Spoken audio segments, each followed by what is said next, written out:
Welcome to the weekly political show. Tonight's discussion is about politicians and political parties, and we have Hyunu here today to join me in this discussion. So let's go in and talk about the Democratic Party, which is the party we chose to study, and the candidate we chose to study was a part of the Democratic Party. So the so the Democratic Party was founded in 1828 when President Andrew Jackson was in office.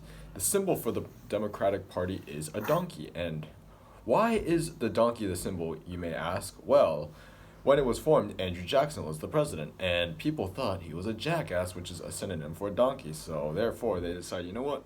Let's name the Democratic Party symbol a donkey or a horse. It's your interpretation, but during the Civil War and Reconstruction era, the Democratic was very racist, and they opposed of African Americans having rights such as the right to vote, basic human rights that white rich men had. And come the 21st century, the Democratic Party, according to History.org, is a party that strongly supports minorities, women's rights, environmental protection, and progressive reforms. And Keanu, you're going to talk about the politician you chose who was a part of the Democratic Party. So Keanu, who is that? The politician I chose was President John F. Kennedy. Uh, Historically speaking, he was one of the top ranked presidents.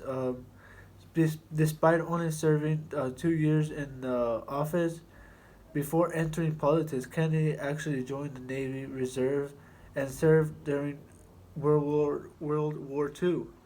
Afterwards, he served in the U.S. House of Representatives for the state of Massachusetts. Finally, on November 8th, 1960, he became the 35th President of the United States at age 43, the youngest person to serve as president. Additionally, he was the first Irish American Catholic president. One major accomplishment during Kennedy's presidency is the Cuban Missile Crisis. During the Cuban Missile Crisis, Kennedy prevented a serious accident by making an agreement in that if the United States agreed to not invade Cuba and remove missiles from Turkey, Soviet Russia will remove the missiles from Cuba.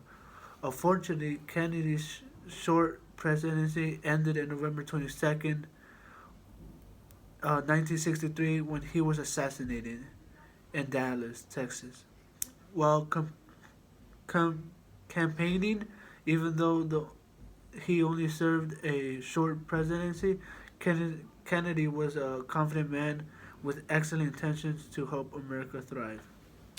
Wow, it seems like Kennedy lived a great life and he was a very successful politician, even though it was very short. So, anyways, let's go into the artifacts. So, the artifact that the Democratic Party uses is a strategy in order to defeat President Trump.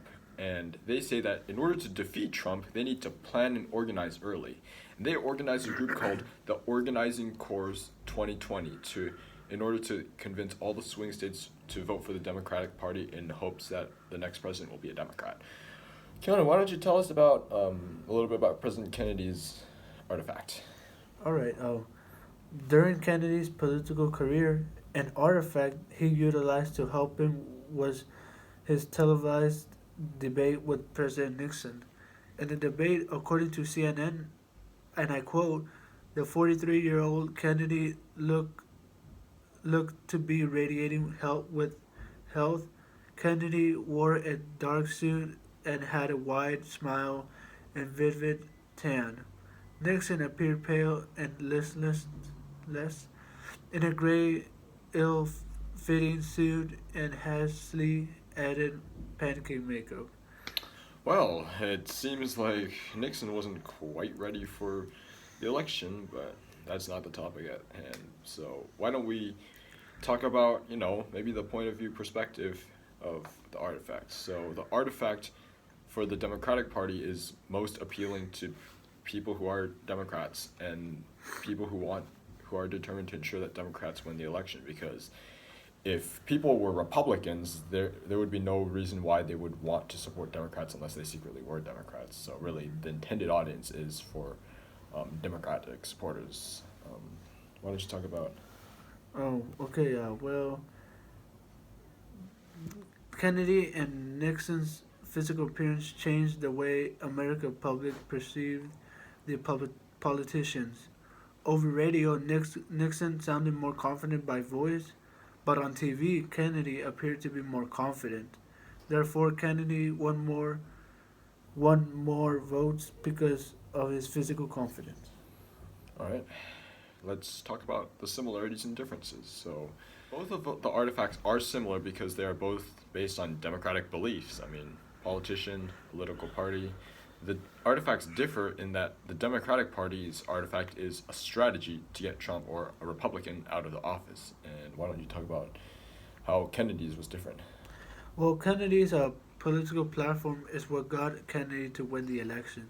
His platform was that he would help the nation thrive and resist communism. Well, wow, that's a very, very smart one. And this is just a question for you, Keanu. So while I take the time to respond, why don't you think about it?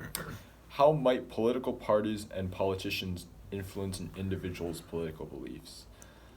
Well, it all depends. Like, if we're talking about doing doing the best for what's towards the country, and deciding whether we should include the citizens or not. Okay. I personally believe that political parties shape public opinion in that whatever the politician advocates for is what maybe citizens are going to go towards. So, maybe if politicians, are going to say, oh, we're going to cut taxes down and for all the American citizens and they're a Democrat, then maybe people are going to say, yes, support Democrats. So, I think their political belief is going to be based on what the political party politician believes in and what they're willing to do. They're going to lean towards what they agree with. So, if that makes sense. Do you have anything to add? Oh no, that is all. Thank Well, you. thank you for watching and catch us on our next episode on the media.